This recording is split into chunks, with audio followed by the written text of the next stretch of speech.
राजस्थान में विधानसभा चुनाव को लेकर सरगर्मियां जोरों पर है। सभी 200 विधानसभा सीटों पर तमाम पार्टियों के प्रत्याशी चुनावी मैदान में उतरकर आम आवाम को अपने पक्ष में करने की जुगत में लगे हुए हैं। इस दौरान तेज टीवी की टीम ने बीजेपी के अलवर प्रभारी नायब सिंह सैनी से की खास बातचीत। चुनाव नजदीक आ रहा है, सरगर्मियां बढ़ती जा रही हैं। पहले खेल सनसनीखेज, तब खतरनाक होता जा रहा है। हालांकि कई ऐसी सीटें हैं जहां पर अभी तक प्रत्याशियों के नाम घोषित नहीं किए गए। बीजेपी अपना प्रचार जोर शोर से कर रही है।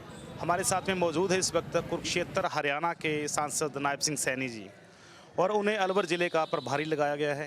उनके साथ में बातचीत करते हैं किस तरह का चुनावी माहौल है, दंगल राजस्थान का क्या कहता है। सैनी साहब, सबसे पहले स्वागत है नवतेज टीवी में। आप थैंक यू, धन्यवाद, नमस्कार सभी को, बहुत बहुत धन्यवाद।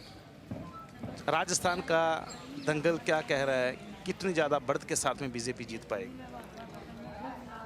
देखिए, क्योंकि जब से मैं यहाँ अलवर दक्षिण में प्रभारी के नाते आया हूँ, 6 की 6 विधानसभा की सीटें कमल का फूल खिल करके वो जयपुर की विधानसभा के अंदर जाएंगी।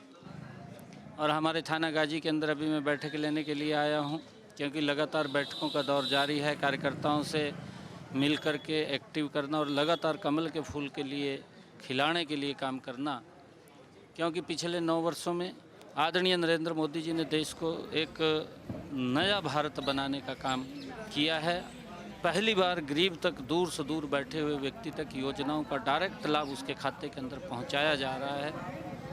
और यहाँ से मैंने देखा है, जब मैं इस थाना गाजी विधानसभा के अंदर पिछले महीने की 1 तारीख से मैं लगातार घूम रहा हूँ, लोगों से मिल रहा हूँ, और लोग एक बात की चर्चा करते हैं कि हेम सिंह ने ज़बरदस्त काम इस थाना गाजी के अंदर कराए हैं। परंतु जो ही कांग्रेस की सरकार आई, कांग्रेस की सरकार के अंदर कहीं ना कहीं वो कामों के ऊपर उनकी गति धीमी हुई है। जो विकास की गति तेज चल रही थी उसके अंदर रोड़ा अटका है, और भ्रष्टाचार का ज़्यादा बोलबाला हुआ है। यहाँ के जो विधायक रहे हैं वो भी भ्रष्टाचार के अंदर कम नहीं रहे, वो लिप्त रहे हैं। और पार्टी ने हेम सिंह जी को यहाँ से दोबारा फिर मैदान के अंदर उतारा है, और मेरे ख्याल से यहाँ पर न तो कांग्रेस की जमानत बचेगी। सबसे बड़े मैंडेट के साथ हेम सिंह जी यहाँ से जीत करके दोबारा फिर राजस्थान की विधानसभा के अंदर जा कर के इस प्रदेश का प्रतिनिधित्व करेंगे। और जो संगठनात्मक, मैं पिछले काफ़ी दिनों से यहाँ पर घूम रहा हूँ, लोगों में इस बात की चर्चा है, लोग इस बात की चर्चा करते हैं कि कांग्रेस ने भ्रष्टाचार किया है। और राहुल गांधी साहब जो एक बात बोलते हैं कि हम जो मोहब्बत की दुकान है उसको खोलेंगे। कांग्रेस की मोहब्बत की दुकान के अंदर छुरा रखा है, जो प्रदेश की जनता की पीठ के अंदर घोंपने का काम कांग्रेस पार्टी करती है।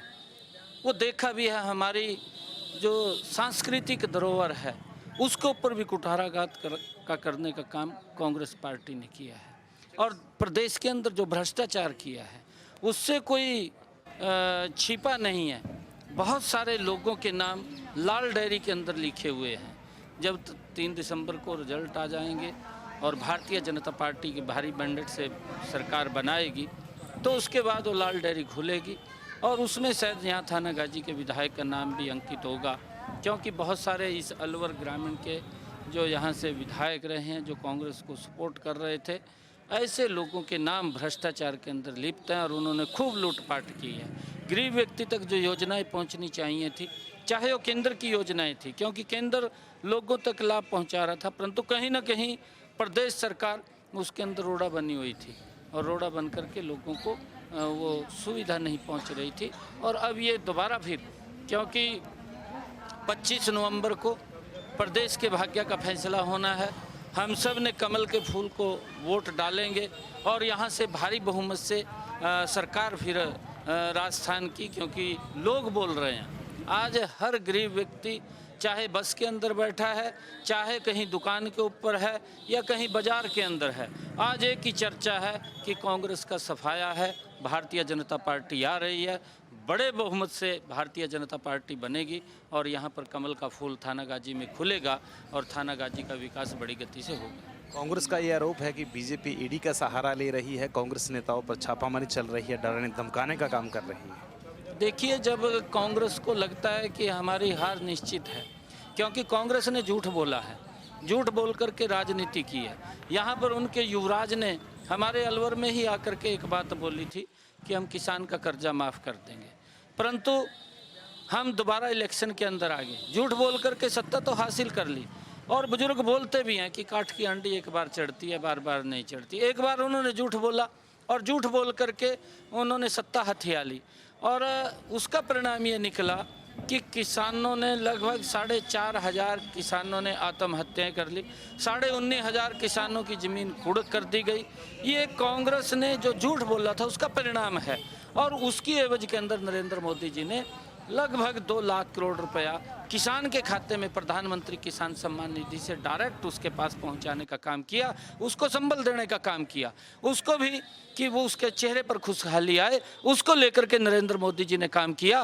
कांग्रेस लोगों को डुबोने का काम करती है और विकास में रोड़ा बनती है, भारतीय जनता पार्टी विकास करने का काम करती है। कांग्रेस पार्टी भ्रष्टाचार करती है, नरेंद्र मोदी विकास करते हैं। ये अंतर पार्टी के अंदर है और आने वाले समय के अंदर जो इस प्रकार की वो बात बोल रहे हैं, क्योंकि अगर किसी ने भ्रष्टाचार किया और देखा भी है, क्योंकि यहाँ के लोगों ने भी देखा है कि सेक्रेटेरिएट के अंदर अलमारी में रखा हुआ करोड़ों रुपया वो वहाँ पर से मिलता है और एक उन्हीं का विधायक विधानसभा में खड़ा होकर के डायरी को लहरा करके दिखाता है कि इसके अंदर मेरे कुछ बहुत संगीन लोगों के नाम है जिन्होंने भ्रष्टाचार किए हैं। किन किन लोगों के हैं? अगर वो लाल डायरी खुलेगी उसके बाद, क्योंकि ईडी है, ईडी एक स्वतंत्र एजेंसी है और जब वो कार्रवाई करती है तो कहीं ना कहीं वो सरकार को बदनाम करने का कोशिश ये कांग्रेस पार्टी करती है, क्योंकि उसका अपना दायरा है, उस दायरे के अंदर वो अपने आप स्वतंत्र रूप से काम करती है। वो किसी भेदभाव नहीं, पहले भी ईडी ने कार्रवाइयाँ की हैं, चाहे कांग्रेस की सरकार रही है उस समय के अंदर भी कार्रवाई की। बीजेपी राजस्थान में कितने मार्जिन से जीत पाएगी, कितनी सीटों पर जीत हासिल कर पाएगी? जिस प्रकार से कांग्रेस ने यहाँ पर लूटपाट की है, जिस प्रकार से कांग्रेस ने भ्रष्टाचार किया है, कांग्रेस का खाता खुलना बड़ा मुश्किल है, क्योंकि अब ये इनको अपने ऊपर विश्वास नहीं रहा। अब ये घमंडिया गठबंधन को लेकर के एक रणनीति बना रहे हैं कि शायद इसके अंदर माहौल बना करके हम सत्ता को हथिया लें, परंतु ये घमंडिया गठबंधन, अगर आप लोग इसके अंदर देखेंगे जितने भी चेहरे इसके अंदर हैं, एक भी चेहरा ऐसा नहीं जिसके ऊपर FIR भ्रष्टाचार के मामले में दर्ज ना हो। हर व्यक्ति के ऊपर भ्रष्टाचार के अंदर FIR दर्ज है। कई इनके नेता जो घमंडिया गठबंधन के हों जेल के अंदर भी चले गए, कुछ बेल के ऊपर हैं, कुछ जाने वाले हैं, परंतु अब लोग इनके ऊपर विश्वास नहीं करेंगे, क्योंकि ये लोग झूठ बोल करके सत्ता हथियाने का काम करते हैं। नरेंद्र मोदी जी कमल का फूल, लोगों के विकास में काम करता है। हेम सिंह जी हमारे थानागाजी से यहाँ से प्रत्याशी बने हैं और आप देखना रिकॉर्ड मतों से यहाँ से थानागाजी से जीत करके ये राजस्थान विधानसभा के अंदर जाएंगे, बड़े मैंडेट से ये जीतेंगे। कांग्रेस का सुपड़ा साफ हो जाएगा, कांग्रेस का मेरे ख्याल से खाता नहीं खुलेगा।